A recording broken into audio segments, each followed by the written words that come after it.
ತುಂಬ ಜನರನ್ನ ಅವರು ಇದ್ದರೂ ಸಹ ಹೇಳ್ಕೊಳ್ಳದೆ ಇರುವ ಒಂದು ಸಮಸ್ಯೆ ಅಥವಾ ಕಾಡುವ ಸಮಸ್ಯೆ ಯಾವುದಪ್ಪ ಅಂತಂದರೆ ಇದು ಮೂಲವ್ಯಾಧಿ.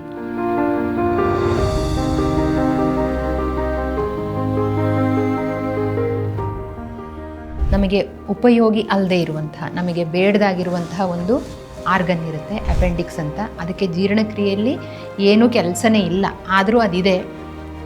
ನಾವೀಗ ಎರಡೇ ಕಾಲಿನ ಮನುಷ್ಯರಾದ ಕೂಡಲೇ ನಮ್ಮ ಎರಡು ಕಾಲಿನ ಮಧ್ಯ ಬರುವ ಭಾಗ ಏನಿದೆಯೋ ಅದು ಯಾವಾಗಲೂ ಗುರುತ್ವಾಕರ್ಷಣೆ ಶಕ್ತಿಗೆ ಜಗ್ತಾ ಇರುತ್ತೆ.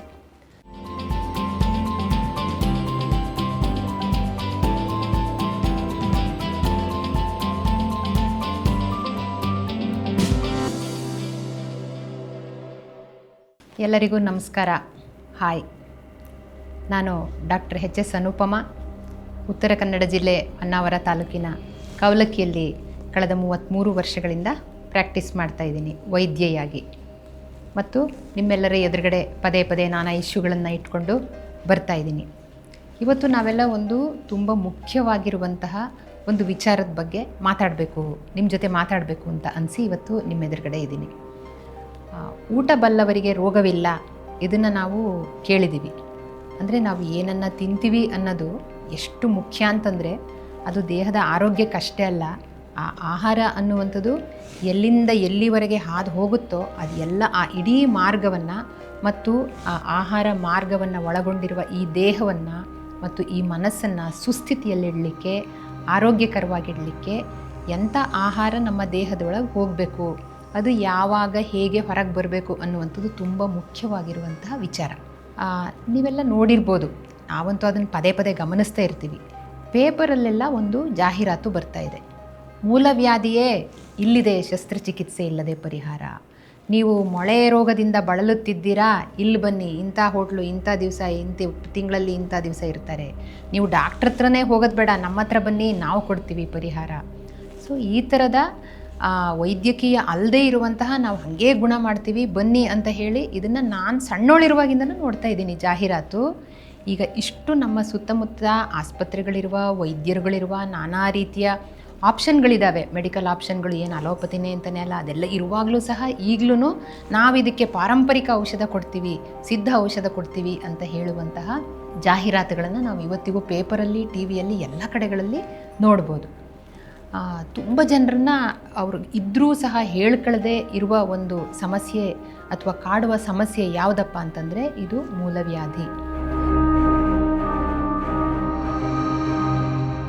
ನಿಜ ಹೇಳಬೇಕಂದ್ರೆ ಇದರ ಬಗ್ಗೆ ಅದು ಹೆಂಗೆ ಬರುತ್ತೆ, ಯಾಕೆ ಬರುತ್ತೆ, ಅದಕ್ಕೆ ಪರಿಹಾರ ಏನು, ಅದರ ಪ್ರಾಬ್ಲಮ್ಗಳೇನು, ಅದಕ್ಕೆ ಎಲ್ಲಿ ಹೋಗಬೇಕು, ಈ ಬಗ್ಗೆ ಒಂದು ಸೂಕ್ತವಾದ ನಿರ್ದೇಶನ ಅಥವಾ ಮಾರ್ಗದರ್ಶನ ಅಥವಾ ತಿಳುವಳಿಕೆ ಅದಿಲ್ಲದೆ ಎಷ್ಟೋ ಸಲ ನಾವು ಎಲ್ಲೆಲ್ಲೋ ಹೋಗಿ ಎಂಡಪ್ಪಾಗಿ ಏನೇನೋ ಕಾಂಪ್ಲಿಕೇಶನ್ಗಳನ್ನು ಮೈ ಮೇಲೆ ತಂದು ಹಾಕೊಳ್ಳೋದನ್ನು ನಾವು ನೋಡ್ತಾ ಇರ್ತೀವಿ. ನನ್ನ 33-34 ವರ್ಷದ ಪ್ರಾಕ್ಟೀಸಲ್ಲಿ, ದಿನನಿತ್ಯದ ಪ್ರಾಕ್ಟೀಸಲ್ಲಿ ಎಷ್ಟು ಜನ, ಅದು ಯಾವುದೋ ಒಂದು ಕ್ಲಿನಿಕ್ಕು, ಅವ್ರು ತಿಂಗಳಲ್ಲಿ ಒಂದು ದಿವಸ ಬರ್ತಾರಂತೆ, ಆಪ್ರೇಷನ್ ಇಲ್ಲದೆ ಗುಣ ಆಗುತ್ತೆ ಅಂತ ಅಲ್ಲಿ ಹೋದೆ, ಅವರು ಸೂಜಿಯಲ್ಲಿ ಚುಚ್ಚಿ ಕೆಟ್ಟ ರಕ್ತ ಎಲ್ಲ ತೆಗೆದ್ರು, ದಾರ ಕಟ್ಟಿದ್ರು, ಇನ್ನೇನೋ ಮಾಡಿದರು, 4 ಸಲ ಹೋದೆ ಗುಣ ಆಗಲಿಲ್ಲ, 5 ಸಲ ಹೋದರೆ ಗುಣ ಆಗಲಿಲ್ಲ, ಈಗ ಕೂರಕ್ಕಾಗಲ್ಲ, ಸಿಕ್ಕಾಪಟ್ಟೆ ನೋವು ಬಾತ್ಕೊಂಡಿದೆ ಅಂತ ಕಾಂಪ್ಲಿಕೇಶನ್ ಮಾಡಿಕೊಂಡು ನಮ್ಮ ಹತ್ರ ಬಂದಿರುವ ಸಾಕಷ್ಟು ಪ್ರಕರಣಗಳಿದ್ದಾವೆ. ಮತ್ತು ಇದನ್ನು ಕೇಳ್ತಾನೂ ಇರ್ತೀವಿ. ಹಾಗಾಗಿ ಈ ವಿಚಾರದ ಬಗ್ಗೆ ಇವತ್ತು ನಿಮ್ಮ ಜೊತೆಗೆ ಮಾತಾಡಬೇಕು ಅಂತ ಅನಿಸುತ್ತೆ.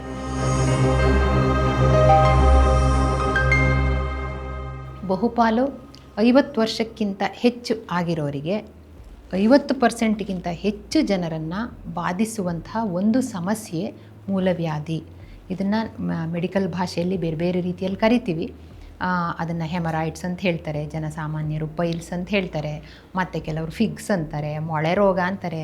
ಆದರೆ ಯಾವ ಹೆಸರಿಂದನಾರು ನಾವು ಕರೀಲಿ, ಅದನ್ನು ಮೆಡಿಕಲ್ ಹೆಸರಿಂದ ಕರಿತೀವೋ, ಕನ್ನಡದಿಂದ ಕರಿತೀವೋ, ಇನ್ಯಾವ ಹೆಸರಿಂದ ಕರಿತೀವೋ, ಸಂಸ್ಕೃತ ಹೆಸರಿಂದ ಕರಿತೀವೋ, ಯಾವ ಹೆಸರಿಂದ ಕರೆದ್ರೂ ಸಮಸ್ಯೆ ಅದೇ, ಕಾರಣಗಳು ಅದೇ, ಮತ್ತು ಪರಿಹಾರದ ಕೆಲವು ದಾರಿಗಳಿವೆ. ಈ ವಿಚಾರನ ಇವತ್ತು ನಿಮ್ಮ ಜೊತೆ ನಾನು ಚರ್ಚೆ ಮಾಡಬೇಕು. ನಾವು ಆಹಾರದ ಕೊನೆಯ ಕೊಂಡಿ ಆಗಿರುವಂತಹ ಗುದದ್ವಾರ ಮತ್ತು ಅದರ ಸಮಸ್ಯೆಯಾಗಿ ಬರುವ ಮೂಲವ್ಯಾಧಿ ಅಥವಾ ಫಿಷರ್, ಅದು ಇನ್ನೊಂದು, ಅದ್ರ ಬಗ್ಗೆ ಚರ್ಚೆ ಮಾಡೋಕ್ಕಿಂತ ಮುಂಚೆ ಆಹಾರ ಎಲ್ಲಿಂದ ಎಲ್ಲಿ ಹೋಗುತ್ತೆ ಅನ್ನೋದ್ರ ಬಗ್ಗೆ ಒಂದು ಸಣ್ಣ ಮಾಹಿತಿಯನ್ನು ಹಂಚಿಕೊಳ್ಳೋದು ಒಳ್ಳೆಯದು ಅಂತ ಕಾಣುತ್ತೆ. ಫಸ್ಟು ನಾವು ಸೇವಿಸಿದ ಆಹಾರ ಬಾಯಿಗೆ ಹೋಗಿ, ಬಾಯಲ್ಲಿ ನಾವು ಜಗದು, ಬಾಯಲ್ಲಿ ಇರುವ ಲಾಲಾರಸ ಗ್ರಂಥಿಗಳು ಅವು ಸಹ ಜೀರ್ಣ ಗ್ರಂಥಿಗಳೇ. ಸೊ ನಾವು ಜಗಿಯುವ ಕ್ರಿಯೆ, ಹಲ್ಲಿನ ಮಧ್ಯೆ ಜಗಿಯುವ ಕ್ರಿಯೆ ಮತ್ತು ಲಾಲಾರಸ ಅದು ಎರಡರ ಜೊತೆ ಸೇರಿಕೊಂಡು ಆಮೇಲೆ ನುಂಗಿದವಾಗ ಅದು ಅನ್ನನಾಳದ ಮೂಲಕ ಪ್ರವೇಶ ಮಾಡಿ ಅನ್ನನಾಳ ಹಾಗೆ ಕೆಳಗಡೆ ಬಂದು ಜಠರವನ್ನು ಎಂಟ್ರ್ ಮಾಡುತ್ತೆ. ಅದನ್ನು ಸ್ಟಮಕ್ ಅಂತ ಕರಿತೀವಿ. ಜಠರ ಅನ್ನುವಂಥದ್ದು ನಮ್ಮ ಹಾರ್ಟ್ ಏನಿದೆಯೋ ಅದರ ಕೆಳಗಡೆ ಎಡಭಾಗದಲ್ಲಿ ಇರುವಂತಹ ಒಂದು ಆಹಾರದ ಚೀಲ. ಸೊ ನಮ್ಮ ಆಹಾರದ ಕಂಟೆಂಟ್ ಮೇಲೆ ಜಠರದಲ್ಲಿ 4ರಿಂದ 6 ಗಂಟೆಗಳ ಕಾಲ ಆಹಾರ ಅಲ್ಲೇ ಇರುತ್ತೆ. ಆ ಜಠರದಲ್ಲಿರುವ ಜೀವಕೋಶಗಳು ಅವುಗಳ ಚಲನೆ, ಅದರ ಮೇಲಿರುವ ಸಿಲಿಯರಿ ಚಲನೆ ಇರ್ಬೋದು, ಅಥವಾ ಜಠರದಲ್ಲಿ ಇರುವಂತಹ ಡೈಲ್ಯೂಟ್ ಹೈಡ್ರೋಕ್ಲೋರಿಕ್ ಆ್ಯಸಿಡ್ ಮತ್ತು ಬೇರೆ ಬೇರೆ ಜೀರ್ಣರಸಗಳು ಅದು ಎಲ್ಲದನ್ನು ಸೇರಿ ಅಲ್ಲೊಂದು ಚರ್ನಿಂಗ್, ಅಂದರೆ ಹಿಂದೆ ಮುಂದೆ ಮಂಥನದಂಗೆ ಆಗಿ 4ರಿಂದ 6 ತಾಸಲ್ಲಿ ಒಂದಷ್ಟು ಜೀರ್ಣವಾಗಿರುವ, ಒಂದಷ್ಟು ಸತ್ವವನ್ನು ಹೀರ್ಕೊಂಡಿರುವಂಥ ಆಹಾರ ಜಠರದಿಂದ ಕರುಳಿನ ಕಡೆಗೆ ಹೋಗುತ್ತೆ. ಡುಯೋಡಿನಮ್, ಜೆಜುನಮ್ ಅದಾದಮೇಲೆ ಸಣ್ಣ ಕರುಳಿನ ಕಡೆ ಹೋಗಿ ಸಣ್ಣ ಕರುಳಿನ ಮಡಿಕೆಗಳಲ್ಲೆಲ್ಲ ಅದು ಚಲಿಸಿ ಆಮೇಲೆ ದೊಡ್ಡ ಕರುಳಿಗೆ ಬರುತ್ತೆ. ದೊಡ್ಡ ಕರುಳಿಗೆ ಬರುವ ಸಣ್ಣ ಕರುಳು ಮತ್ತು ದೊಡ್ಡ ಕರುಳಿನ ಜಾಗದಲ್ಲಿ ಒಂದು ಪುಟ್ಟ ಅಪೆಂಡಿಕ್ಸ್ ಅಂತ ಒಂದು ನಮ್ಮ ಕಿರುಬೆರಳಿನಷ್ಟು ದೊಡ್ಡದಾಗಿರುವಂತಹ ಒಂದು ನಮಗೆ ಉಪಯೋಗಿ ಅಲ್ಲದೆ ಇರುವಂತಹ, ನಮಗೆ ಬೇಡದಾಗಿರುವಂತಹ ಒಂದು ಆರ್ಗನ್ ಇರುತ್ತೆ, ಅಪೆಂಡಿಕ್ಸ್ ಅಂತ. ಅದಕ್ಕೆ ಜೀರ್ಣಕ್ರಿಯೆಯಲ್ಲಿ ಏನೂ ಕೆಲಸನೇ ಇಲ್ಲ, ಆದರೂ ಅದಿದೆ. ಅದು ನಮಗೆ ಕೆಲವು ಸಲ ಸಮಸ್ಯೆಗಳನ್ನು ಕೊಟ್ಟು ಅಪೆಂಡಿಸೆಕ್ಟಮಿ ಅನ್ನೋದನ್ನು ನಾವು ಆವಾಗಿವಾಗ ಈ ವಿಚಾರ ಕೇಳ್ತಾನೆ ಇರ್ತೀವಿ. ಅದು ಬೇರೆಯೇ ವಿಚಾರ, ಮತ್ತೊಂದು ಸಲ ಮಾತಾಡೋಣ. ಸೊ ಆ ಸಣ್ಣ ಕರುಳು ದೊಡ್ಡ ಕರುಳಿಗೆ ಸೇರಿರೋ ಜಾಗದಿಂದ ದೊಡ್ಡ ಕರುಳು ಅಸೆಂಡಿಂಗ್ ಕೋಲನ್ ಅಂತ, ಆ ದೊಡ್ಡ ಕರುಳಿನ ಮೇಲ್ಭಾಗ ಬಂದು ಆಮೇಲೆ ಟ್ರಾನ್ಸ್ವರ್ಸ್ ಕೋಲನ್ ಮತ್ತೊಂದು ಭಾಗ ಬಂದು ಮತ್ತು ಎಡಭಾಗಕ್ಕೆ ಕೆಳ ತನಕ ಬಂದು ಆಮೇಲೆ ಎಡಭಾಗದ ತುದಿಯಲ್ಲಿ ಹೊಟ್ಟೆಯ ಕೆಳಭಾಗ ಎಡಭಾಗದ ತುದಿಯಿಂದ ರೆಕ್ಟಮ್ ಅಂತ ಆಗಿ ಆಮೇಲೆ ಹೊರಗೆ ಹೋಗುವ ಗುದದ್ವಾರಕ್ಕೆ ಆಹಾರ ಬರುತ್ತೆ. ಇದಿಷ್ಟು ಎಷ್ಟು ಸಮಯ ತೆಗೆದುಕೊಳ್ಳುತ್ತೆ ಅನ್ನೋದು ನಾವು ಏನು ಆಹಾರ ತಗೊಳ್ತೀವಿ ಅನ್ನೋದ್ರ ಮೇಲೆ ನಿರ್ಧಾರ ಆಗಿರುತ್ತೆ. ನಾವು ತಗೊಳ್ಳುವ ಆಹಾರದಲ್ಲಿ ಫ್ಯಾಟ್ ಅಂಶ ಎಷ್ಟಿದೆ, ಪ್ರೋಟೀನ್ ಅಂಶ ಎಷ್ಟಿದೆ, ನೀರಿನ ಅಂಶ ಎಷ್ಟಿದೆ, ನಾರಿನ ಅಂಶ ಎಷ್ಟಿದೆ, ಮತ್ತು ನಾವು ತಗೊಳ್ಳುವ ಆಹಾರದ ಕ್ವಾಂಟಿಟಿ ಅಂದರೆ ಅದರ ಪ್ರಮಾಣ ಎಷ್ಟಿದೆ, ಮತ್ತು ಎಷ್ಟು ಪದೇ ಮೇಲೆ ನಾವು ಏನು ಹಾಕ್ತೀವಿ, ಇದು ಎಲ್ಲದರ ಮೇಲೆ ನಾವು ಇಲ್ಲಿ ತಿಂದಿರೋದು ಹೊರಗಡೆ ಬರಲಿಕ್ಕೆ ಎಷ್ಟು ಸಮಯ ತಗೊಳುತ್ತೆ ಅನ್ನೋದು ನಿರ್ಧಾರ ಆಗುತ್ತೆ. ಆದರೂ ಸಹ ಸಾಧಾರಣವಾಗಿ ಒಂದು 12 ತಾಸಿನೊಳಗೆ ಜೀರ್ಣಕ್ರಿಯೆ ಕಂಪ್ಲೀಟ್ ಆಗುತ್ತೆ. 12ರಿಂದ 18, 20 ದಿವಸಕ್ಕೆ ಒಂದು ಸಲ ಮಲಶೋಧ ಅಂತೇನು ಹೇಳ್ತಾರಲ್ಲ, ಅಂದರೆ ಸಂಡಾಸಿಗೆ ಹೋಗುವ ನಮ್ಮ ದಿನಚರಿ ಇದ್ರೂ ಸಹ ಸೊ ಇವತ್ತು ನಾವು ಸೇವಿಸಿರುವ ಆಹಾರ ನಾಳೆ ಎಲ್ಲ ಜೀರ್ಣಕ್ರಿಯೆಗೊಳಗಾಗಿ ಹೊರಗೆ ಹೋಗುತ್ತೆ ಅಂತ ಲೆಕ್ಕ. ಇದು ಒಂದು ಆರೋಗ್ಯವಂತರಾಗಿರುವ ಮನುಷ್ಯರ ದೇಹದಲ್ಲಿ ಆಗ್ಬೋದಾದ ಒಂದು ಪಚನಕ್ರಿಯೆಯ ತುಂಬ ಸಂಕ್ಷಿಪ್ತವಾಗಿರುವ ಒಂದು ನೋಟ ಇವಾಗ ನಾನು ಕೊಟ್ಟಿರೋದು. ನಾನು ಆಗಲೇ ಹೇಳಿದಾಗೆ ಬಾಯಿಂದ ಆ ಗುದದ್ವಾರದ ತನಕ ಅದು ಏನು ಹೇಳಿ ಅಂದರೆ ಮತ್ತೆ ರಿವರ್ಸ್ ಚಲನೆ ಇಲ್ಲದಿರುವಂತಹ ಯೂನಿಡೈರೆಕ್ಷನಲ್ ಚಲನೆ, ಅಂದರೆ ಏಕಮುಖಿ ಸಂಚಾರ, ಅದರಲ್ಲಿ ಮತ್ತೆ ವಾಪಸ್ ಉಲ್ಟಾ ಬರಲಿಕ್ಕೆ ಸಾಧ್ಯನೇ ಇಲ್ಲ. ಆ ಒನ್ ವೇ ಸಂಚಾರ ಇರುವಂತಹ, ಅಂದರೆ ಇಲ್ಲಿಂದ ಹೊರಟಿರೋದು ಅದನ್ನೆಲ್ಲ ಹಾದು ಜೀರ್ಣಾಗಿ ನೀರು, ಖನಿಜಾಂಶ, ಸತ್ವ, ಕಬ್ಬಿಣದಂಶ, ಕ್ಯಾಲ್ಶಿಯಂ ಅದು ಏನೇನಿದೆಯೋ ಅದು ಎಲ್ಲದನ್ನು ತಗೊಂಡು ರಕ್ತಕ್ಕೆ ಕಳಿಸಿ, ಲಿವರಿಗೆ ಕಳಿಸಿ, ಎಲ್ಲೆಲ್ಲಿಗೆ ಯಾವ್ಯಾವುದನ್ನು ಕಳಿಸ್ಬೇಕೋ ಕಳಿಸಿ, ಬ್ಯಾಡ್ದಿದ್ದನ್ನೆಲ್ಲ ಕಿಡ್ನಿ ಕಡೆ ಕಳಿಸಿ, ಲಿವರಿಗೆ ಕಳಿಸಿ, ಕೊನೆಗಂತೂ ಹೊರಗೆ ಹೋಗಲೇಬೇಕು. ಇದು ಏಕಮುಖಿ ಸಂಚಾರದ ಒಂದು ಮಾರ್ಗ. ಈ ಏಕಮುಖಿ ಸಂಚಾರನ ಆಗ ಮಾಡಲಿಕ್ಕೆ ಮಧ್ಯ ಸ್ಪಿಂಕ್ಟರ್ಸ್ ಇದ್ದಾವೆ. ಈಗ ನಾವು ಒಂದು ಸಲ ತಿಂದು ಜಠರಕ್ಕೆ ಹೋಗಿ ಕೂತ ಮೇಲೆ ನಾವು ಶೀರ್ಷಾಸನ ಮಾಡಿ ತಲೆ ಕೆಳಗಾಗಿ ನಿಂತರೂ ಅಥವಾ ಜೈಂಟ್ ವೀಲಲ್ಲಿ ಕೂತು ತಲೆ ಕೆಳಗಾಗಿ ಇದು ಮಾಡಿದರೂ ಸಹ ನಾವು ತಿಂದಿದ್ದು ಸೀದಾ ವಾಂತಿ ವಾಪಸ್ ಬರಲ್ಲ. ವಾಂತಿ ಅಲ್ಲ, ತಿಂದಿದ್ದು ವಾಪಸ್ ಬರಲ್ಲ. ಯಾಕೆಂದರೆ ಇಲ್ಲೊಂದು ಸ್ಪಿಂಕ್ಟರ್ ಅದನ್ನು ಗಟ್ಟಿಯಾಗಿ ಹಿಡ್ಕೊಂಡಿರುತ್ತೆ. ಮತ್ತು ಜಠರದಿಂದ ಮುಂದೆ ಕಳಿಸುವಾಗಲೂ ಅಲ್ಲೊಂದು ಪರ್ಸ್ ಥರ ಸ್ಪಿಂಕ್ಟರ್ ಹಿಡ್ಕೊಂಡಿರುತ್ತೆ. ಸೊ ಪ್ರತಿಯೊಂದು ಚಲನೆ ಮುಂಚಲನೆ ಹೊರತು ಟುವರ್ಡ್ಸ್ ಏನಸ್ ಅಥವಾ ಗುದದ್ವಾರದ ಕಡೆಗಿನ ಚಲನೆನೇ ಹೊರತು ಉಲ್ಟಾ ಚಲನೆ ಇಲ್ಲದಿರುವಂತಹ ಒಂದು ಏಕಮುಖಿ ಸಂಚಾರ ಮಾರ್ಗ ಅದು ಅಂತ ಹೇಳ್ಬೋದು. ಸೊ ಹೀಗೆ ಅದು ಮುಂದೆ ಚಲಿಸ್ತಾ ಇರುವಾಗ ಆ ಮುಂದಿನ ಚಲನೆ ಸುರಳೀತ ಆಗಬೇಕು ಅಂತಂದರೆ ನಮ್ಮ ಆಹಾರದಲ್ಲಿ ನಾರಿನ ಅಂಶ ಇರಬೇಕು ಮತ್ತು ನೀರಿನ ಅಂಶ ಇರಬೇಕು.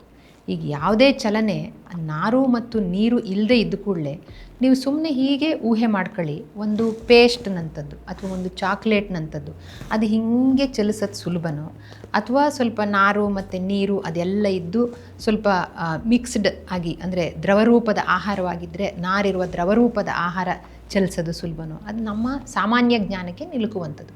ಸೊ ನಮ್ಮ ಆಹಾರದಲ್ಲಿ ನಾರಿನಂಶ ನೀರಿನಂಶ ಸ್ವಲ್ಪ ಜಾಸ್ತಿ ಇದ್ದರೆ ಈ ಚಲನೆ ತುಂಬ ಸುಲಭವಾಗಿ ಕೊನೆಯ ತನಕ ಆಗಿ ಎಲ್ಲ ಪೋಷಕಾಂಶಗಳು ಸತ್ವಗಳು ಹೀರ್ಕೊಂಡು ಎಲ್ಲ ಜೀರ್ಣಕ್ರಿಯೆಗೆ ಒಳಗಾಗಿ ಜೀರ್ಣರಸಗಳ ಸ್ರವಿಸುವಿಕೆಯಿಂದ ಅದು ಸಾಧ್ಯವಾಗಿ ಕೊನೆಗೆ ಮಲದ ರೂಪದಲ್ಲಿ ನಮಗೆ ಬೇಡದೇ ಇರುವ ಆಹಾರದ ಪದಾರ್ಥ ಏನಿದೆಯೋ ಅದು ಹೊರಗೆ ಹೋಗುವಂಥದ್ದು ಸಂಭವಿಸುತ್ತೆ. ಇದರಲ್ಲಿ ಕೊನೆಯ ಭಾಗ ಆಹಾರದ ಈ ಏಕಮುಖಿ ಸಂಚಾರದ ಕೊನೆಯ ಭಾಗ ಯಾವುದಪ್ಪ ಅಂತಂದರೆ ಅದನ್ನು ರೆಕ್ಟಮ್ ಅಂತ ಹೇಳ್ತೀವಿ. ಅದಾದಮೇಲೆ ಗುದದ್ವಾರ ಅಂತ ಬರುತ್ತೆ. ರೆಕ್ಟಮಲ್ಲಿ ಆ ಕೆಳಗಿನ ಕೋಲನ್ ಮತ್ತು ರೆಕ್ಟಮಲ್ಲಿ ಈ ಬ್ಯಾಡದೇ ಇರುವ ಎಲ್ಲ ಜೀರ್ಣ ಆಗಿರುವ ಆಹಾರ ಹೆಚ್ಚು ಹೊತ್ತು ನಿಂತಿರುತ್ತೆ ಅಂತ ಹೇಳ್ಬೋದು. ಆ ಕೊನೆಯ ಭಾಗದಲ್ಲಿ ನೀರಿನ ಅಂಶವನ್ನು ಹೀರ್ಕೊಳ್ಳುತ್ತೆ ದೊಡ್ಡ ಕರಳು ಮತ್ತು ರೆಕ್ಟಮ್ಮು. ಕೆಲವು ಖನಿಜಾಂಶಗಳನ್ನು ಅಲ್ಲಿ ಹೀರ್ಕೊಳ್ಳುತ್ತೆ ಮತ್ತು ಅಲ್ಲಿ ಎಲ್ಲ ಹೀರ್ಕೊಂಡು ಮುಗಿದ ಮೇಲೆ ಅದು ಸಂಗ್ರಹ ಆಗ್ತಾ ಒಂದು ಪ್ರೆಷರ್ ಡೆವಲಪ್ ಆಗ್ತಾ ಹೋದವಾಗ ಸಿಗ್ನಲ್ ಹೋಗುತ್ತೆ. ಓಹೋ ಇದು ಸಮಯ. ಅದು ಏನು ಸಿಗ್ನಲ್ ಅಂದರೆ ಇದನ್ನು ಹೊರಗೆ ಕಳಿಸುವಂಥ ಸಮಯ ಬಂದಿದೆ, ಈ ಆಹಾರದಿಂದ ಏನೇನು ಹೀರ್ಕೊಳ್ಳೋದೆಲ್ಲ ಮುಗೀತು, ಇದಿನ್ನೂ ಹೊರಗೆ ಹೋಗಬೇಕು. ಆದರೆ ಕೆಲವು ಸಲ ನಾವು ಮುಂದೆ ಅದರ ಕಾರಣಗಳನ್ನು ನೋಡ್ತೀವಿ.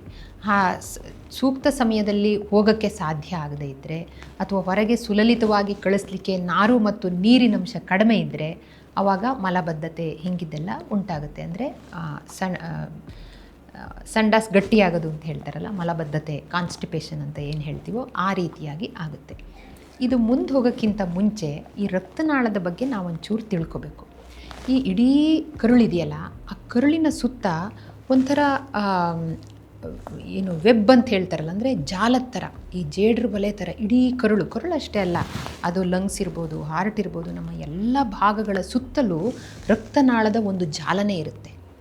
ಒಂದು ಕಡೆಯಿಂದ ಒಳ್ಳೆಯ ರಕ್ತ ಅಂದರೆ ಆಕ್ಸಿಜನ್ ಇರುವಂತಹ ಶುದ್ಧ ರಕ್ತ ಎಂಟ್ರಾಗಿ ಟಿಶ್ಯೂಗೆ ಆಕ್ಸಿಜನ್ನು ಅದು ಏನೇನು ಕೊಡಬೇಕೋ ಕೊಟ್ಟು ಅಲ್ಲಿಂದ ಕಾರ್ಬನ್ ಡೈಆಕ್ಸೈಡನ್ನ ಹೀರ್ಕೊಂಡಿರುವಂಥ ಅಶುದ್ಧ ರಕ್ತ ವಾಪಸ್ ಹೋಗುವಂಥದ್ದು. ಈ ಏನೋ ಜಾಲ ಇದೆಯಲ್ಲ, ವೆಬ್ ಇದೆಯಲ್ಲ, ಇದು ಎಲ್ಲ ಕಡೆ ಇದ್ದೇ ಇರುತ್ತೆ. ಹೃದಯದಿಂದ ಆಕ್ಸಿಜನ್ ಇರುವ ಶುದ್ಧ ರಕ್ತನ ಹೊತ್ಕೊಂಡು ಬರುವ ನಾಳಗಳನ್ನು ನಾವು ಆರ್ಟ್ರಿ ಅಂತ ಕರಿತೀವಿ, ಅಪಧಮನಿ ಅಂತ ಕರಿತೀವಿ. ಸೊ ಅಲ್ಲಿ ಆಕ್ಸಿಜನ್ನನ್ನೆಲ್ಲ ಕೊಟ್ಟು ವಾಪಸ್ ಹೃದಯದ ಕಡೆಗೆ ಬರುವ ಕಮ್ಮಿ ಆಕ್ಸಿಜನ್ ಇರುವಂತಹ ರಕ್ತ ಏನಿದೆಯೋ ಅದನ್ನು ಹಾರ್ಟಿನ ಕಡೆಗೆ ತಗೊಂಬರುವ ನಾಳಗಳನ್ನು ಅಭಿಧಮನಿ ಅಂತ ಕರಿತೀವಿ.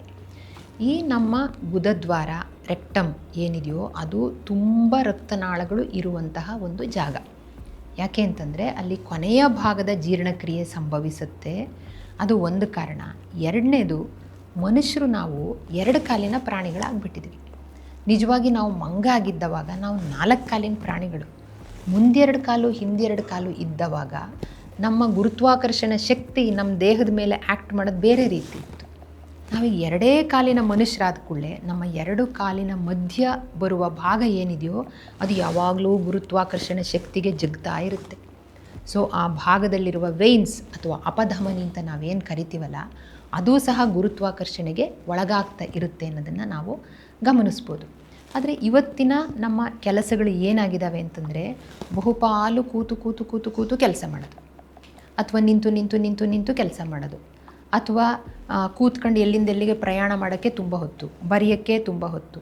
ಸೊ ಈ ಕೂತು ನಿಂತು ಮಾಡ್ತೀವಲ್ಲ, ನಾನು ಈ ಪೊಸಿಷನಲ್ಲಿ ಈಗ ಕೂತಿರುವಾಗ ದೇಹದ ಬಹುಪಾಲು ಅದೇನು ಮಿಡ್ಲೈನ್ ಏನಿದೆಯೇನು ಅಂದರೆ ಗ್ರಾವಿಟೇಷನಲ್ ಲೈನ್ ಏನಿದೆಯಲ್ಲ, ಅದು ನಮ್ಮ ಮೇಲಿಂದ ಕೆಳಗೆ ಹರಿದು ಹೋಗುವಾಗ ಕೆಳಗೆ ಗುದದ್ವಾರ ಇದೆಯಲ್ಲ ಆ ಜಾಗಕ್ಕೆ ಬರುತ್ತೆ. ಸೊ ನನ್ನ ಮ್ಯಾಕ್ಸಿಮಮ್ ಭಾರವನ್ನು ಆ ಭಾಗನೇ, ಅದಕ್ಕೆ ಸೀಟ್ ಅಂತ ಹೇಳ್ತಾರೆ, ಅದಕ್ಕೆ ಆ ಜಾಗವನ್ನು ಅದೇ ತಡ್ಕೊಳ್ಬೇಕಾಗುತ್ತೆ. ಸೊ ಅದು ಭಾರನ ತಡ್ಕೊಂಡು ನಾವು ಹೀಗೆ ಹೊಂದಾಡದೆ ಕೂತು ಏನಾಗುತ್ತೆ ಅಂದರೆ ಆ ಜಾಗದಲ್ಲಿರುವ ಅಪಧಮನಿಗಳು ಹಿಗ್ಗಿಬಿಟ್ಟಿರ್ತವೆ. ಅಂದರೆ ರಕ್ತನಾಳಗಳು ಹಿಗ್ಗಿಬಿಟ್ಟಿರ್ತವೆ. ನಾವು ಇಲ್ಲೆಲ್ಲ ನೋಡ್ತೀವಲ್ಲ, ನೀಲಿ ಬಣ್ಣದಲ್ಲಿ ಏನು ಕಾಣುತ್ತೋ ಅವೆಲ್ಲವೂ ಅಪಧಮನಿಗಳು. ಅದು ನಮ್ಮ ಕಾಲಲ್ಲೂ ಇರುತ್ತೆ, ಬೇರೆ ಬೇರೆ ಕಡೆಯೂ ಇರುತ್ತೆ. ಅಲ್ಲಿರುವ ಅಪಧಮನಿ ಅಥವಾ ರಕ್ತನಾಳಗಳು ಹಿಗ್ಗಿಬಿಟ್ಟಿರುತ್ತೆ ಮೊದಲೇ ನಮ್ಮ ದಿನನಿತ್ಯದ ಚಟುವಟಿಕೆ, ಮತ್ತು ನಾವು 2 ಕಾಲಿನ ಜೀವಿ ಆಗಿರೋದ್ರಿಂದ ಮೊದಲೇ ಹಿಗ್ಗಿರುತ್ತೆ. ಅಕಸ್ಮಾತ್ ನಾವು ತಗೊಂಡಿರುವ ಆಹಾರದಲ್ಲಿ ನಾರಿನಂಶ ನೀರಿನಂಶ ಏನೂ ಇಲ್ಲದೆ ಮಲ ಗಟ್ಟಿಯಾಗಿದ್ದರೆ ಅದನ್ನು ಹೊರ ಹಾಕುವ ಸಂದೇಶ ಬಂದವಾಗ, ಇಲ್ಲ ಈ ಕೆಲಸ ಮುಗಿಲಿ ಆಮೇಲೆ ಟಾಯ್ಲೆಟಿಗೆ ಹೋಗ್ತೀನಿ, ಸ್ವಲ್ಪ ಲೇಟ್ ಆಯಿತು ಹೋಗಲಿಕ್ಕೆ, ಹೋಗ್ಬಿಡ್ತೀನಿ ಆಮೇಲೆ ಹೋಗೋಣ, ಬೆಳಗ್ಗೆ ಅದು ಯಾವುದೋ ಹೋಗೋ ಕೆಲಸದಲ್ಲಿ ಆಗಲೇ ಇಲ್ಲ ಸಂಜೆ ಬಂದಮೇಲೆ ಹೋಗ್ತೀನಿ, ಅಥವಾ ಅಲ್ಲಿ ವಾಶ್ರೂಮೇ ಇಲ್ಲ ಆಮೇಲೆ ಹೋಗ್ತೀನಿ, ಆ ವಾಶ್ರೂಮ್ ಕ್ಲೀನ್ ಇಲ್ಲ ಮತ್ತಿನ್ನು ಯಾವಾಗಲೂ ಹೋಗ್ತೀನಿ. ನಾವು ಈ ನೇಚರ್ಸ್ ಕಾಲ್ ಅಂತ ಹೇಳ್ತಾರೆ, ಅದಕ್ಕೇ ಮೂತ್ರ ಮತ್ತು ಮಲ ಅದು ಬಂದವಾಗ ಅದನ್ನು ಹೊರಗೆ ಕಳಿಸುವ ಕ್ರಿಯೆ, ಅದು ನೇಚರ್ಸ್ ಕಾಲ್ ಅಂದರೆ ನಿಸರ್ಗದ ಕರೆ. ನಾವು ಅದನ್ನು ನಿರಾಕರಿಸಿ ಅಥವಾ ತಿರಸ್ಕರಿಸಿ ಅಥವಾ ಅದನ್ನು ಗಮನನೇ ಕೊಡ್ದಂಗೆ ಆಮೇಲೆ ಹೋಗೋಣ ಅಂತ ಕಟ್ಕೊಳ್ಳೋದು ಅಂತ ಹೇಳ್ತೀವಲ್ಲ, ಇದರಿಂದ ಏನಾಗುತ್ತೆ ಅಂದರೆ ರೆಕ್ಟಮ್ ಮತ್ತು ಈ ಕೊನೆಯ ಭಾಗದಲ್ಲಿರುವ ಮಲ ಅದು ತುಂಬ ಗಟ್ಟಿಯಾಗಿ ಅದರೊಳಗಿರೋ ನೀರಿನ ಅಂಶ ಎಲ್ಲ ಹೀರ್ಕೊಂಡು ಒತ್ತಡಕ್ಕೆ ಒಳಗಾಗಿ ಹಿಗ್ಗಿ, ಆ ತುಂಬಿರುವ ರೆಕ್ಟಮ್ ಮೇಲೆ ನಾವು ಇದೇ ಥರ ಕೂತು ಕೆಲಸ ಮಾಡಿ ಅಲ್ಲಿರುವ ರಕ್ತನಾಳಗಳು ಮೊದಲೇ ಹಿಗ್ಗಿ, ಸೊ ಆ ಮಲಬದ್ಧತೆಯ ಟೈಮಲ್ಲಿ ಹೋಗುವಾಗ ಸ್ವಲ್ಪ ತಿಳುಕಿದ್ರೂ ಸಾಕು, ಒಂದು ಸ್ವಲ್ಪ ಪ್ರೆಷರ್ ಹಾಕಿ ಮರನ ಹೊರಗೆ ಕಳಿಸೋಕ್ಕೆ ನಾವು ಪ್ರಯತ್ನ ಪಟ್ಟರೂ ಸಾಕು, ಮೊದಲೇ ಹಿಗ್ಗಿರುವ ರಕ್ತನಾಳ ಪುಸ್ಕಂತ ಕೆಳಗಡೆ ಬರುತ್ತೆ, ಜಗ್ಗಿ ಕೆಳಗಡೆ ಬರುತ್ತೆ. ಮತ್ತು ಇನ್ನೂ ಹೆಚ್ಚು ಒತ್ತಿದ ಕೂಡಲೇ ಆ ಕೆಳಗೆ ಬಂದಿರುವ ರಕ್ತನಾಳ ಒಡೆದು ಚಿಲ್ಲಂತ ರಕ್ತ ಬರುತ್ತೆ. ನಾವು ರಕ್ತ ಬಂದಿದ್ದನ್ನು ಹೆಮರಾಯ್ಡ್ಸ್ ಅಂತ ಕರಿತೀವಿ. ಅಥವಾ ಅದು ಹೊರಗಡೆ ಜಗ್ಗಿರುವ ರಕ್ತನಾಳ ಹೊರಗಡೆನೇ ಬಂದಿದ್ದರೆ ಅದನ್ನು ಪೈಲ್ ಅಂತ ಕರಿತೀವಿ. ಮತ್ತು ಕೆಲವು ಸಲ ಅದು ಆ ಪೈಲ್ ಥರ ಏನು ಹೊರಗಡೆ ಸೆಂಟಿನಲ್ ಪೈಲ್ ಥರ ಹೊರಗಡೆ ಬಂದಿರುತ್ತೋ ಅದು ಒಡೆಯೋದು ಹೀಲಾಗೋದು, ಒಡೆಯೋದು ಹೀಲಾಗೋದು ಆಗಿ ಆಗಿ ಆಗಿ ಮಲದ್ವಾರದ ಸೈಜೇ ಸಣ್ಣ ಆಗ್ತಾ ಬಂದು ಮಲಶೋಧ ಆದಮೇಲೆ ಅಥವಾ ಟಾಯ್ಲೆಟಿಗೆ ಹೋಗಿ ಬಂದಮೇಲೆ ತುಂಬ ನೋವು ಅಥವಾ ರಕ್ತಸ್ರಾವ ಅಥವಾ ಈ ರೀತಿ ಕೂತ್ಕೊಳ್ಳೋಕ್ಕಾಗಲ್ಲ, ಇಂಥ ಒಂದು ಸನ್ನಿವೇಶ ಉಂಟಾಗುತ್ತೆ. ಅದನ್ನು ನಾವು ಹೆಮರಾಯ್ಡ್ಸ್ ಅಥವಾ ಪೈಲ್ಸ್, ಮೂಲವ್ಯಾಧಿ, ಈ ರೀತಿ ಬೇರೆ ಬೇರೆ ಹೆಸರುಗಳಿಂದ ಕರಿತೀವಿ. ಈ ಇಡೀ ಏನು ಹೋಗಿ ಬರುವ ದಾರಿಯ ಇದನ್ನು ನಾನು ಯಾಕೆ ಹೇಳಿದ್ದು ಅಂತಂದರೆ, ಇಷ್ಟು ಹೇಳೋದ್ರಿಂದನೇ ಈಗ ನಿಮಗೆ ಇದು ಯಾಕೆ ಉಂಟಾಗುತ್ತೆ ಮತ್ತು ಯಾರಿಗೆ ಹೆಚ್ಚು ಉಂಟಾಗುತ್ತೆ ಅನ್ನೋದು ಗೊತ್ತಾಗಿರ್ಬೋದು ಅಂತ ಅನಿಸುತ್ತೆ. ತುಂಬ ಹೊತ್ತು ಕೂತು ಮಾಡುವ ಕೆಲಸ ಮತ್ತು ಕಮ್ಮಿ ತಿರುಗಾಟ ಇರುತ್ತಲ್ಲ, ಅಂದರೆ ತಿರುಗಾಟನೇ ಕಮ್ಮಿ ಮಾಡದೆ ನಿಂತಲ್ಲೇ ನಿಂತು ಮಾಡೋದು ಅಥವಾ ಯಾವುದೋ ಒಂದು ಪೊಸಿಷನಲ್ಲೇ ಮಾಡ್ತಾ ಇರೋದು, ಚಲನೆ ಕಡಿಮೆ ಇರುವ ಕೂತು ಕೆಲಸ ಮಾಡುವಂತಹ ವ್ಯಕ್ತಿಗಳಲ್ಲಿ ಇದು ಜಾಸ್ತಿ. ಇದು ಒಂದು. ಎರಡನೇದು ಬೊಜ್ಜು ಅಥವಾ ನಾವು ಒಬೆಸಿಟಿ ಅಂತ ನಾವೇನು ಕರಿತೀವೋ, ಆ ಬೊಜ್ಜು ಇರುವ ವ್ಯಕ್ತಿಗಳಲ್ಲಿ ಒಂದು ಅವರ ಆಹಾರ ಕ್ರಮ ಸರಿ ಇಲ್ಲದೆ ಇರೋದಕ್ಕೂ ಕಾರಣ ಆಗಿರ್ಬೋದು. ಫೈಬರ್ ಕಡಿಮೆ ತಿಂತ ಹೆಚ್ಚು ಕಾರ್ಬೋಹೈಡ್ರೇಟ್, ಶುಗರ್ಸ್ ಅಥವಾ ಫ್ಯಾಟ್ ಇರುವ ಆಹಾರನ ತಗೊಳ್ತಾ ಇರೋದ್ರಿಂದ ಅದು ಒಂದು ಕಾರಣ ಆಗಿರ್ಬೋದು. ಎರಡನೇದು ಅವರ ದೇಹ ಭಾರನೇ ಆ ಜಾಗಕ್ಕೆ ಹೆಚ್ಚು ಬೀಳ್ತಾ ಮತ್ತು ಹೆಚ್ಚೆಚ್ಚು ಅಪಧಮನಿಗಳು ಹಿಗ್ಗಿರೋದ್ರಿಂದ, ಅಂದರೆ ವ್ಯಾರಿಕೋಸ್ ವೇನ್ಸ್ ಥರ ಹೆಚ್ಚೆಚ್ಚು ಆಗುವುದರಿಂದ, ಮತ್ತು ಎರಡು ಪೃಷ್ಠಭಾಗದ ಮಧ್ಯದ ಪ್ರೆಷರ್ ಹೆಚ್ಚಾಗೋದ್ರಿಂದ. ಸೊ ಬೊಜ್ಜು ಅನ್ನೋದು ಸಹ ಇದಕ್ಕೆ ಇನ್ನೊಂದು ಕಾರಣ ಅನ್ನೋದನ್ನು ನಾವು ಗಮನಿಸಬೇಕು. ಮತ್ತು ಭಾರ ಎತ್ತೋ ಕೆಲಸ ಮಾಡ್ತಾ ಇರ್ತಾರೆ ಕೆಲವರು, ಕಾಯಮ್ಮಾಗಿ ಭಾರ ಎತ್ತುವಾಗ ನಾವು ಸಾಧಾರಣ ಏನನ್ನಾರು ಬಗ್ಗಿ ಭಾರ ಎತ್ತುವಾಗ ಉಸಿರು ಕಟ್ತೀವಲ್ಲ, ಆ ಕಟ್ಟಿರುವ ಉಸಿರಿನ ಪ್ರೆಷರು ನಮ್ಮ ಒಪೆ ಅಥವಾ ಡಯಾಫ್ರಮ್ಮಿನ ಮೂಲಕ ನಮ್ಮ ಹೊಟ್ಟೆ ಮೇಲೆ ಬೀಳ್ತಾ ಇರುತ್ತೆ. ಸೊ ಹಂಗೆ ಭಾರ ಎತ್ತಿ ಕೆಲಸ ಮಾಡುವಾಗ ಇದು ಜಗ್ಗಿ ಕೆಳಗೆ ಬರುವ ಸಾಧ್ಯತೆಗಳಿರುತ್ತೆ. ಮತ್ತು ತುಂಬ ಕಡಿಮೆ ಪ್ರಮಾಣದ ವ್ಯಕ್ತಿಗಳಲ್ಲಿ ಗುದ ಸಂಭೋಗ ಅಂದರೆ ಏನಲ್ ಇಂಟ್ರ್ಕೋರ್ಸ್ ಮಾಡುವವರೆಲ್ಲೂ ಸಹ ಇದು ಕಂಡುಬರ್ಬೋದು. ಮತ್ತು ಹೆಣ್ಣುಮಕ್ಕಳ ವಿಚಾರದಲ್ಲಿ ಹೇಳೋಣ ಅಂತ ಅಂದರೆ, ಬಹುತೇಕ ಹೆಣ್ಮಕ್ಳಲ್ಲಿ ಗರ್ಭಿಣಿ ಇರುವ ಅವಧಿಯಲ್ಲಿ ಅಥವಾ ಹೆರಿಗೆ ಆದ ನಂತರ, ಏಕೆಂದರೆ ಮಗುವಿನ 9 ತಿಂಗಳು ಮಗುವಿನ ಭಾರ ಹೊತ್ತಿರುವಾಗ ಮೊದಲೇ ಸ್ವಲ್ಪ ವ್ಯಾರಿಕೋಸ್ ವೇನ್ಸು ಕಾಲಲ್ಲೂ ಇರುತ್ತೆ, ಎಲ್ಲ ಕಡೆ ಹೊಟ್ಟೆಯ ಕೆಳಭಾಗದಲ್ಲಿ ಮೊದಲೇ ವ್ಯಾರಿಕೋಸ್ ವೇನ್ಸ್ ಅಂದರೆ ಅಪಧಮನಿಗಳು ಹಿಗ್ಗಿರ್ತವೆ. ಮತ್ತು ನಾರ್ಮಲ್ ಡೆಲಿವರಿ ಆಗುವಾಗಲೋ ಅಥವಾ ಇನ್ನೊಂದು ಆಗುವಾಗಲೋ ಮಗುವಿನ ತಲೆನೂ ಕೆಳಗಡೆ ಇದ್ದು ಒತ್ತಿ ಆಹಾರದಲ್ಲಾಗೋ ಏರುಪೇರು, ಸ್ಟ್ರೆಸ್ಸು ಇದೆಲ್ಲ ಸೇರಿಕೊಂಡು ಮಹಿಳೆಯರಲ್ಲಿ ಇದು ಕಾಣಿಸಿಕೊಳ್ಳುವ ಸಾಧ್ಯತೆ ಜಾಸ್ತಿ ಇದೆ. ಆದರೆ ಅದೇ ವೇಳೆಗೆ ಮಹಿಳೆಯರು ಇದನ್ನು ಒಂದು ಸಮಸ್ಯೆ ಅಂತಲೇ ಪರಿಗಣಿಸದೆ ಇದನ್ನು ಕಂಪ್ಲೀಟ್ ಅಸಡ್ಡೆ ಮಾಡುವ ಸಾಧ್ಯತೆಯೂ ಹೆಚ್ಚಿದೆ. 45 ವರ್ಷ ಆದ ನಂತರ 45-50 ವರ್ಷ ಆಗಿರುವ ಮಹಿಳೆಯರಲ್ಲಂತೂ ಅರ್ಧಕ್ಕರ್ಧ ಹೆಣ್ಮಕ್ಳಲ್ಲಿ ಈ ಪ್ರಾಬ್ಲಮ್ ಇರುತ್ತೆ. ಇಲ್ಲ ನಾನೇನೋ ತುಂಬ ಖಾರ ತಿಂದುಬಿಟ್ಟೆ, ಕೆಂಪು ಚಟ್ನಿ ಊಟ ಮಾಡಿಬಿಟ್ಟೆ, ಅಥವಾ ಕೋಳಿ ತಿಂದುಬಿಟ್ಟೆ, ಬಿರಿಯಾನಿ ತಿಂದುಬಿಟ್ಟೆ, ಇನ್ನೇನೋ ಫ್ರೈ ತಿಂದುಬಿಟ್ಟೆ, ಗೋಬಿ ಮಂಚೂರಿ ರಾಶಿ ಖಾರಾಗಿತ್ತು ಅದಕ್ಕೆ ಹಿಂಗಾಯಿತು ಅಂದರೆ ಎಲ್ಲದನ್ನೂ ಅವರು ಏನೋ ಒಂದು ಆಹಾರದ ಇದಕ್ಕೆ ಹಿಂಗಾಗಿದೆ, ಇದು ಸರಿಯಾಗುತ್ತೆ, ಇದು ವೈದ್ಯರ ಹತ್ರ ಹೋಗಬೇಕಾಗಿರೋದು ಅಲ್ಲ ಅಂತಲೇ ಭಾವಿಸೋದ್ರಿಂದ ಎಲ್ಲೋ ಒಂದು ಸಲ ಆದ್ಕೊಳ್ಳೆ ನೀವು ಸರ್ಜನ್ ಹತ್ರ ಹೋಗಿ ಅಂತ ನಾನು ಏನು ಹೇಳ್ತಾ ಇಲ್ಲ. ಮೊದಲು ನಮ್ಮ ಆಹಾರ ಕ್ರಮ, ನಮ್ಮ ಜೀವನ ಕ್ರಮ, ನಾವು ತಗೊಳ್ಳೋ ನೀರು, ಫೈಬರು ಅದನ್ನೆಲ್ಲ ಕಡಿಮೆ ಮಾಡಿಕೊಂಡು, ಮತ್ತು ಈ ಟಾಯ್ಲೆಟ್ಟಿಗೆ ಹೋಗುವ ಈ ನಿಸರ್ಗ ಕರೆ ಬಂದವಾಗ ಹೋಗ್ತಾ ಸ್ವಲ್ಪ ಓಡಾಡ್ತಾ ನಮ್ಮ ತೂಕದ ಕಡೆ ಗಮನ ಇಟ್ಕೊಂಡು ಅದರಿಂದೆಲ್ಲ ಸರಿಯಾಗುವ ಸಾಧ್ಯತೆ ಇರುತ್ತೆ. ಆದರೆ ಪದೇ ಪದೇ ಇದು ನಮಗೆ ತೊಂದರೆ ಕೊಡ್ತಾ ಹೋದರೆ ನಾವು ಇದನ್ನು ಏನಾದರೂ ವೈದ್ಯರ ಹತ್ರ ಹೋಗಲೇಬೇಕಾದ ಅಗತ್ಯ ಇದೆ.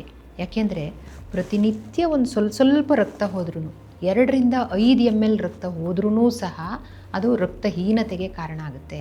ಮತ್ತು ಆ ಜಾಗದಲ್ಲಿರುವ ಕಾಯಂ ನೋವು, ಕಾಯಂ ಇರಿಟೇಷನ್ನು, ಕೆಲವ್ರಿಗೆ ನೋವಿರುತ್ತೆ, ಕೆಲವ್ರಿಗೆ ಸ್ವಲ್ಪ ತುರ್ಕೆ ಬಂದಂಗೆ ಆಗುತ್ತೆ, ಮತ್ತು ಕೆಲವರಿಗೆ ಅರ್ಜೆಂಟ್ ಯಾವಾಗಲೂ ಹೋಗಬೇಕು ಅನ್ನುವಂತಹ, ಅಥವಾ ಹೋದ್ಮೇಲೂ ಪೂರ್ತಿ ಆಗಿಲ್ಲ ಅನ್ನುವಂತಹ, ಅಥವಾ ನನಗೇನೋ ಆಗಿಬಿಟ್ಟಿದೆ ಅದನ್ನು ಯಾರಿಗೂ ಹೇಳ್ಕೊಳಕ್ಕಾಗ್ತಾ ಇಲ್ಲ ಅಂತ ಊಟ ತಿಂಡಿ ಮಾಡೋದಕ್ಕೂ ಸ್ಟ್ರೆಸ್ಸು, ಅಂದರೆ ಒಂಥರ ಟೆನ್ಷನ್ನು, ಅಯ್ಯೋ ಇದು ತಿಂದರೆ ಏನಾಗ್ಬಿಡುತ್ತೋ ಏನೋ, ಅಥವಾ ಆ ಟೆನ್ಷನನ್ನು ಕಳ್ಕೊಳ್ಳೋಕ್ಕೆ ಇನ್ನೂ ಮೇಲೆ ತಿಂದು ಮತ್ತೂ ಇನ್ನೇನೋ ಆಗುವಂಥದ್ದು.